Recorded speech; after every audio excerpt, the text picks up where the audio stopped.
Kita ke informasi selanjutnya, pemirsa. Kepala Cabang Bank Plat Merah yang menjadi korban penculikan dan pembunuhan Kamis malam dimakamkan di TPU Situ Gede, Kota Bogor. Sebelum ditemukan tewas di Bekasi, korban diculik dari parkiran pusat perbelanjaan di Jakarta Timur.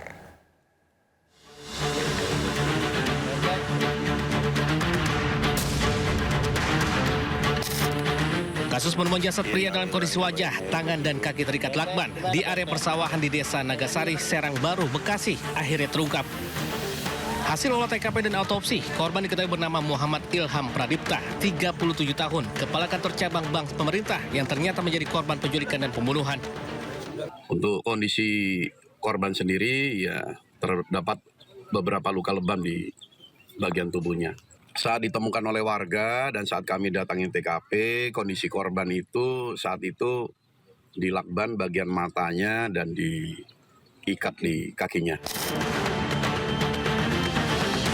Polisi langsung membekuk 4 pelaku penculikan sekaligus pembunuhan korban. 3 pelaku berinisial AT, RS, RAH diamankan di kawasan Johar Baru, Jakarta Pusat. Sementara 1 pelaku RW diamankan sesaat setelah mendarat di Bandara NTT. Sebelumnya terekam CCTV keempat pelaku menculik korban di salah satu pusat perbelanjaan di Pasar Bo, Jakarta Timur menggunakan 1 unit mobil berwarna putih. Korban yang hendak masuk ke dalam mobil miliknya tiba-tiba disekap dan dimasukkan ke dalam mobil pelaku. Suasana haru disertai isak tangis mewarnai pemakaman Ilham di TPU Situ Gede, Kota Bogor. Istri korban meminta polisi menuntaskan kematian suaminya. Harapan saya ketika pelaku udah ketemu, dihukum setimpal seberat-beratnya, karena suami saya orang baik tapi diperlakukan dengan cara tidak baik sampai kehilangan. Kasus penculikan disertai pembunuhan ini tengah ditangani polisi. Polisi masih memburu 1 pelaku lainnya. Tim Liputan News melaporkan. Sebuah mobil minibus hangus terbakar di tol pelabuhan kilometer 18 Tanjung Priok, Jakarta Utara. Diduga api berasal dari korsleting listrik pada bagian mesin. Peserta berikutnya ini adalah namanya, aku suka banget dia, ya. Namanya adalah, Pengendara mobil yang melintas di tol pelabuhan menuju Ancol, Jakarta Utara dikejutkan dengan kebakaran yang menimpa sebuah mobil. Diketahui api berasal dari kap depan mobil dengan cepat merambat ke seluruh bagian mobil. Sejumlah petugas jalan tol pun berusaha memadamkan api dengan apar. Diduga mobil alami korsleting listrik pada bagian mesin saat melintas. Tadi kita udah sampai TKP tapi posisi mobil udah kebakar separuh lah. Ya tadi diusahain sama petugas juga dipadamin pakai air, ya biar seadanya. Mobil minibus hangus terbakar dibawa ke pos derek tol Pelumpang, Jakarta Utara, sementara sopir dibawa ke unit laka lantas Polda Metro Jaya untuk dilakukan pemeriksaan. Akibat kebakaran ini, arus lalu lintas di tol dalam kota, tol pelabuhan mengarah Ancol sempat tersendat. Dari Jakarta, Sofi Firdaus, iNews melaporkan. Pemirsa, mobil box pengangkut beras bantuan sosial atau bansos terguling di Kecamatan Cibung Bulang, Bogor, Jawa Barat. Truk mengangkut beras bansos terguling saat hendak masuk ke halaman kantor Desa Cibatok, Kecamatan Cibung Bulang, Kabupaten Bogor. Beras sebanyak 10 ton tumpah berserakan di jalan raya. Diduga truk kelebihan muatan dan tidak kuat menanjak. Akibat kecelakaan ini, sopir truk luka serius dan dilarikan ke rumah sakit. Warga dan staf desa mengumpulkan beras tercecer. Pemerintah desa akan meminta beras pengganti agar bisa disalurkan tepat waktu.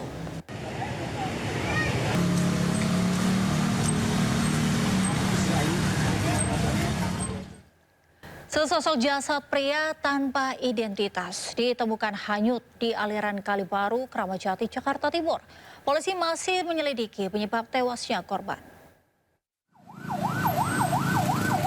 Warga digegerkan dengan penemuan jasad pria tanpa identitas yang hanyut di aliran Kali Baru di kawasan Jalan Raya Bogor, Kramat Jati, Jakarta Timur, Kamis siang. Korban diperkirakan berusia 55 sampai 60 tahun. 6 personil tim evakuasi Gul Karmat Jakarta Timur diterjunkan ke lokasi untuk mengevakuasi korban. Tadi kita dapat laporan penemuan mayat pada pukul 13.20 Anggota polisi melaporkan bahwa terdapat mayat tadi di Kalibaru. Selanjutnya, jasad korban dibawa ke Rumah Sakit Polri Kramat Jati, Jakarta Timur guna proses identifikasi mendalam. Polisi juga masih menyelidiki penyebab tewasnya korban.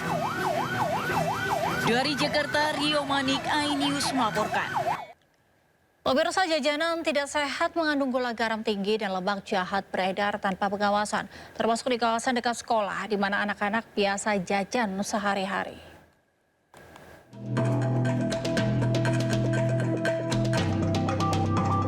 Sudah umum terlihat di sekitar kawasan sekolah.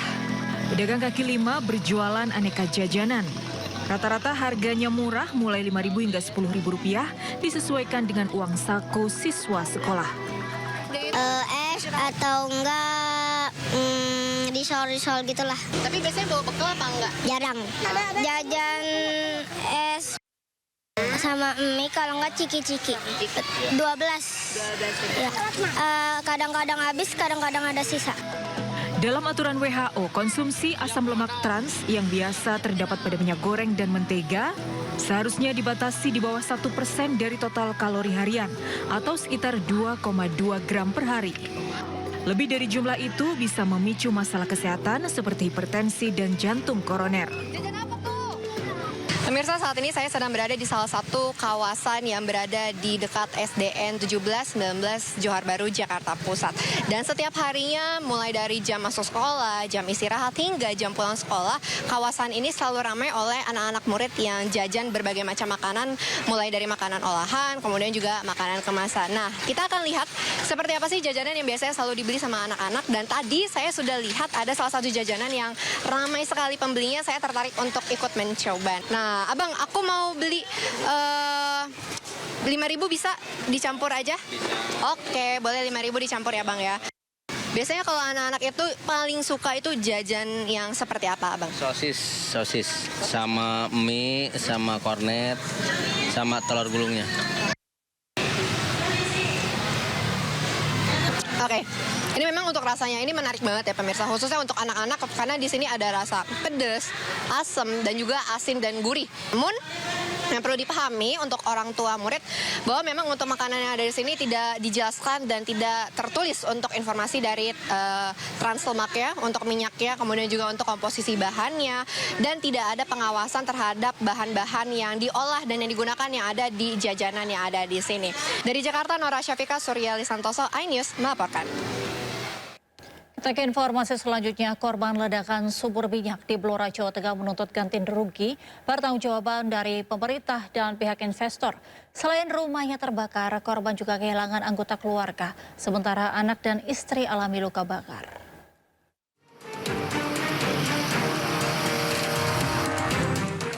Sukrin, salah seorang korban selamat ledakan sumur minyak di Blora pada 17 Agustus kemarin, pasrah saat ditemui di Rumah Sakit Sarjito, Yogyakarta. Ia kehilangan mertua, saudara, dan seorang tetangga akibat ledakan sumur minyak ilegal tersebut. Sementara istri dan anaknya terluka bakar serius. Sang istri alami luka bakar 76% dan anaknya berusia 1 tahun 9 bulan menderita luka bakar 63%. Mana ya Pak? Udah nggak ada kata-kata lagi lah. Udah capek hatiku. Udah sedih banget. Yang aku bisa hanya apa, cuma meneteskan air mata setiap hari, setiap malam, melihat anakku yang sakit dan istriku yang seperti itu. Ya, harusnya itu pemerintah sama pemerintah daerah sama provinsi itu juga bertanggung jawab. Nggak mungkin nggak tahu mereka itu, Pak. Nggak mungkin. 100% nggak mungkin mereka nggak tahu. Pastinya sampai kayaknya nggak mungkin. Aku minta bertanggung jawab seluruh pemerintah Jawa Tengah sama di Blora. Diketahui sumur minyak ilegal telah beroperasi 2 tahun yang didanai oleh investor. Bahkan ada 3 sumur minyak yang mengelilingi rumahnya dengan jarak 10 hingga 15 meter dari rumah. Warga meyakini keberadaan sumur ilegal sudah diketahui pemerintah maupun aparat keamanan dan ada yang membackingi. Dari Sleman, Yogyakarta, Heri Trijoko, iNews melaporkan. KPK tetapkan Wamenakar Immanuel Ebenezer sebagai tersangka. Informasinya usai jeda, tetaplah bersama kami di Sindo Malam.